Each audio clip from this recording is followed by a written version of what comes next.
Reality Mod has been a huge hit with Battlefield 3 players. A sequel to Warframe is in development, Intel's new GPUs could send a shockwave throughout the industry, and much more on Today in Gaming. Hey guys, LevelCap here. The Reality Mod for Battlefield 3 launched yesterday and the community response has been very positive. The mod overhauls Battlefield 3's existing maps, weapons, team play mechanics, and more to be a squad-like experience. And of course, Squad itself is based on the Project Reality mod from Battlefield 2, so they share a lot of the same DNA. Unfortunately though, there are a handful of technical issues currently plaguing Reality Mod. But before we get into that, I have a quick word from today's sponsor. Vampire the Masquerade Blood Hunt, one of the coolest new takes on a battle royale, just got a massive summer update. It adds a new 8v8 team deathmatch mode with 5 custom arenas to fight in. This gives us an awesome way to get some practice in between battle royale matches with lower stakes and fast-paced action. Plus, the new summer pass is now being offered at a lower price point with 100 items to unlock. Controller support for the game has been greatly improved with tons of additional settings and more improvements and customization options on the way. And all of these new quality of life updates and content mean that if you haven't tried Blood Hunt before, now is a great time to dive in. It's a fantastic new take on the battle royale experience, being a vampire moving around a city, crawling walls, flying through the air. It's a ton of fun and I highly recommend it. They also have a really cool content creator program that you can easily apply for on the website, and the program will give you access to exclusive digital and physical items and also access to a special section on Discord. Also, what's really cool about their Discord service is that the devs are constantly available. They got channels for feedback, lore, and more. Now, in case you didn't know, Vampire the Masquerade Blood Hunt is actually free on PC and PlayStation 5. So stop wondering if you might like the game and go try it for yourself. Use my link below to grab the game and start playing Vampire the Masquerade Blood Hunt today. Alright, now getting back to some of the technical issues with Reality Mod, the most obvious issue is the server performance. The mod runs on the Venice Unleashed client, a community-made mod suite, and Venice Unleashed allows you to rent or host servers on your own PC. And servers running on a player's PC are bottlenecked by the PC hardware, internet connection, region, and more, so you might run into some heavy rubber banding or other network performance-related issues while playing Reality Mod. Keep an eye out on the server browser for low server FPS warnings and avoid those servers when possible. As for the gameplay itself, overall impressions are pretty solid. The mod is brand new, so players don't have that much experience with the mechanics yet. Team killing and lack of coordination are a bit of an issue at the moment, but that's also the sort of thing that time solves as players get more familiar with the experience and a community develops around it. Weapon balance doesn't appear to have too many glaring issues since you can only select loadouts rather than custom weapon configurations. The general map design also seems pretty solid, as it's mostly the best of Battlefield 3 maps with added cover, expanded play areas, and stuff like that. Now there is of course a glaring omission from the Reality Mod, which is, well, vehicles, something that was both part of the original Project Reality Mod and Squad. Fortunately, the maps aren't so big that they feel impossible to get around on without vehicles, so the game is still certainly playable. It is nice to know that the devs are working on adding playable vehicles in a future update. They're also working on resource mechanics, custom maps, more game modes, a map editor, and a commander role. And I gotta say, it's kind of wild seeing a Battlefield 3 mod making headlines these days, especially since Battlefield 2042 has the Portal editor, which I think many players were expecting dev teams to take advantage of and make some more intricate, in-depth game modes like Reality. Unfortunately though, it doesn't seem totally possible with Portal's current set of tools. I'm curious if that's something that you guys would be interested in seeing. Would a squad-like experience based on the Portal editor be something you would want from 2042?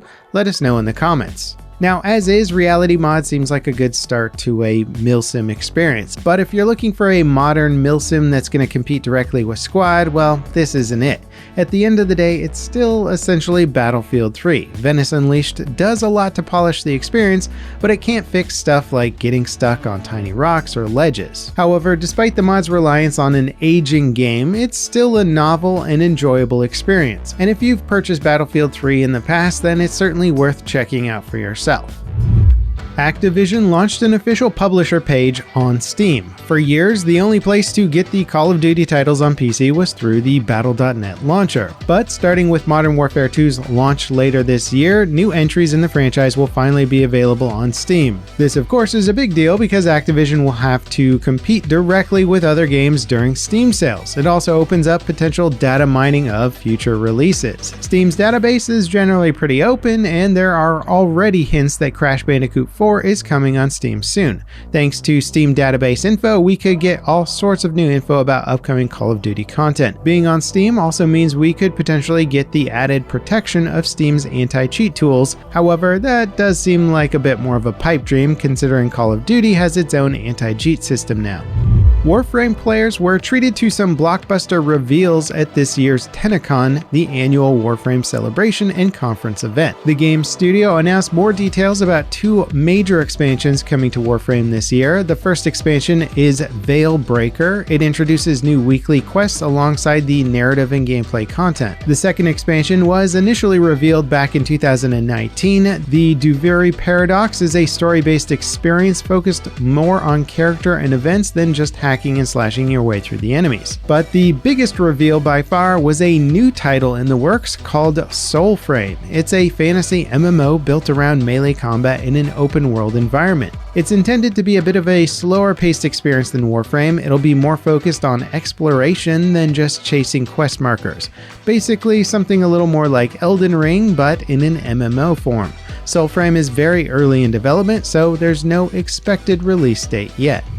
Unity CEO John Riccitiello apologized via Twitter for his comments in a recent interview where he called developers effing idiots for not making their games with monetization in mind. That comment and the context of Unity merging with mobile adware company ironSource last week stirred an overwhelmingly negative reaction from the game development industry. Riccitiello initially apologized for the statement in a tweet calling it clickbait taken out of context, but that he was sorry for offending. His more recent statement is a much lengthier read. He says that he'll do better, that monetizing your game or not doesn't invalidate it, and that he was trying to say Unity is building better tools for player feedback.